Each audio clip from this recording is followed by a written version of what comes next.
Hello friend, আজকে আবারও চলে এসেছি তোমাদের মাঝে দাদা বৌদির ভালোবাসা নিতে। যাই হোক, ভিডিওটা শুরু করা হোক। শান্তি নাই রে ভাই, শান্তি নাই, কারণ চাষিদের কখনো শান্তি নাই। এই যে দেখুন, কয়েকদিন হলো চাষ করা, তোমাদেরকে দেখাচ্ছি এই জমিটাতে। কয়েকদিন হলো, জাস্ট কয়েকদিন মাত্র, 2 থেকে 3 দিন হবে চাষ করা। গম লাগানো হয়েছে, গম লাগিয়ে দেওয়া হয়েছে, জলও দেওয়া হয়েছে। জল দেওয়ার পর সবাই ভাববে যে গমগুলো ঠিকঠাক বেরিয়ে যাবে, কিন্তু সেটা না। চারিদিকে এমনভাবে পায়রা ঘুরছে, হ্যাঁ, তাদের শান্তি নেই, সব গমগুলো খেয়ে নেবে। আর গমগুলো খেয়ে নিলে কি হবে, গাছ হবে বলুন তো, তাই না? সেই জন্য বলেছে চাষিদের কখনো শান্তি নাই রে ভাই, শান্তি নাই। এই যে দেখুন, পায়রাগুলো সব ঘোরাঘুরি করছে, হয়তো ভিডিওতে দেখা যাচ্ছে না, এখানে ছিল কিছুক্ষণ আগে, উড়ে চলে গেছে ওই পারে। দেখুন, নদীর ওই পারে সব পায়রাগুলো আছে, দেখাচ্ছি।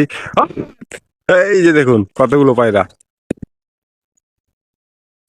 এই যে দেখুন, সব উড়ে উড়ে সব গম খেয়ে নিচ্ছে। কিছুদিন হলো সব চাষ করা, 2 থেকে 3 দিন হবে।